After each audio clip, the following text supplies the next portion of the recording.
बातमी व्हिएतनाममधून। व्हिएतनामला गेल्या काही महिन्यांमध्ये विविध वादळांनी मध्य किनारी प्रदेश, मध्य उंच प्रदेश आणि दक्षिणेकडील प्रदेशासह अनेक भागात मुसळधार पावसाचा अंदाज आहे।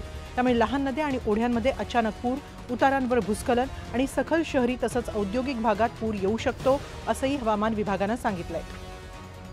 गेल्या 3 दिवसात या प्रदेशातील अनेक भागात 150 सेंटीमीटरपेक्षा जास्त पाऊस पडलाय।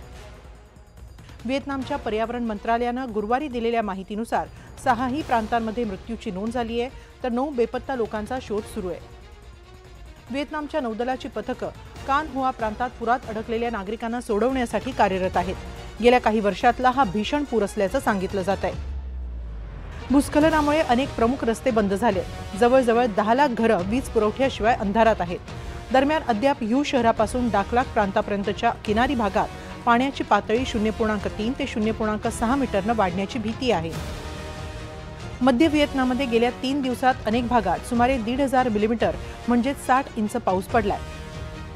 व्हिएतनामच्या या भागात कॉफी उत्पादन घेतलं जातं, तसंच याच भागात अनेक प्रसिद्ध आणि पर्यटकांचे आवडते समुद्रकिनारेही आहेत। या सगळ्याला पुराचा आणि वादळाचा फटका बसलाय।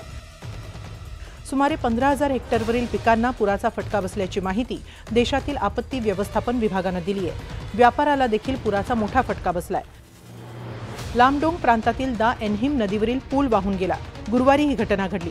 काही सेकंदातच हा पूर वाहून गेल्याचं काही स्थानिक माध्यमांनी सांगितलंय। यंदा व्हिएतनामला दक्षिण चीन समुद्रात आलेल्या अनेक वादळांनी जोरदार तडाखा दिलाय। त्यात मोसमी पावसाचीही भर पडली आहे।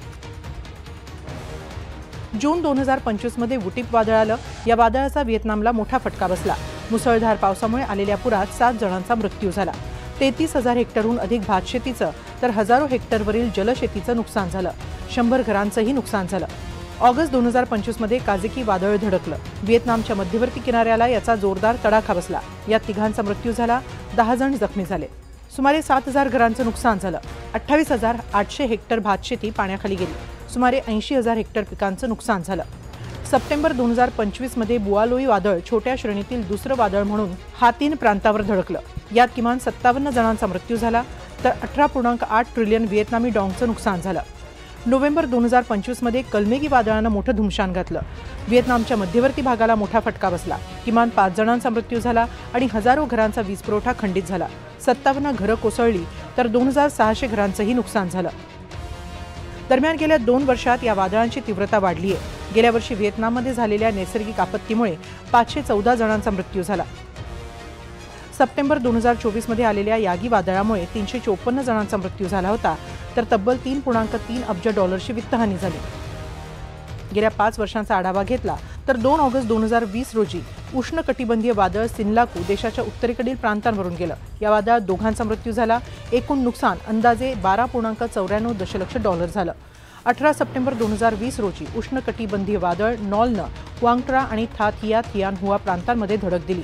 दानांगमध्ये 310 मिलीमीटर अर्थात 12 इंचांपर्यंत मुसळधार पाऊस पडला। वादळामुळे 6 जणांचा मृत्यू झाला, तर 30.4 दशलक्ष डॉलरचं नुकसान झालं। 12 जून 2021 मध्ये उष्णकटिबंधीय वादळ कोगुमाने व्हिएतनामच्या उत्तरेकडील प्रांतांमध्ये मुसळधार पाऊस पडला। सुमारे 10 लाख दशलक्ष डॉलरचं नुकसान झालं। 12 सप्टेंबर 2021 रोजी कॉन्सनमुळे मध्य व्हिएतनाममध्ये पाऊस आणि पूर आला। अंदाजे 4.3 दशलक्ष डॉलरचं नुकसान झालं, तर 2 मृत्यू झाला। 30 मार्च 2022 रोजी मार्चच्या अखेरीस दा नांगमध्ये उष्णकटिबंधीय वादळ आलं। यात 6 जणांचा मृत्यू झाला।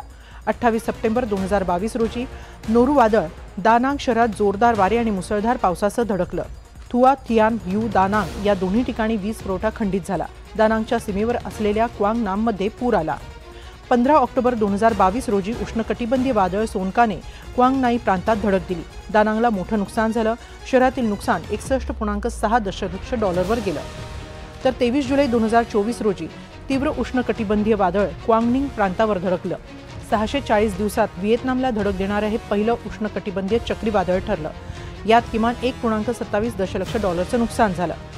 तर 7 सप्टेंबर 2024 रोजी व्हिएतनामच्या इतिहासातील सर्वात शक्तिशाली वादळांपैकी एक म्हणून उत्तर व्हिएतनाममध्ये यागी वादळ धडकलं। 29 सप्टेंबर 2024 पर्यंत त्यानं धुमाकूळ घातला। संपूर्ण व्हिएतनाममध्ये भीषण पूर आणि नुकसान झालं। देशात किमान 322 जणांचा मृत्यू झाला। 3.47 अब्ज डॉलरचं नुकसान झालं। व्हिएतनाम हा आग्नेय आशियाई देश आहे। आग्नेय आशियातील सर्वात पूर्वेकडील हा देश आहे। पूर्वेकडील भागात स्थित असल्यानं आणि दक्षिण चीन समुद्राच्या सीमेवर असल्यानं अनेकदा उष्णकटिबंधीय चक्रीवादळांचा व्हिएतनाम बळी ठरलाय। या भागात उष्णकटिबंधीय चक्रीवादळं वायव्य पॅसिफिक बेसिनचा भाग मानली जातात। दरवर्षी जून ते नोव्हेंबर या कालावधीत दक्षिण चीन समुद्रात सुमारे 11 ते 13 उष्णकटिबंधीय चक्रीवादळं प्रवेश करतात। हाच पॅटर्न यावर्षी देखील पाहायला मिळाला। Bureau report, NDTV Marathi.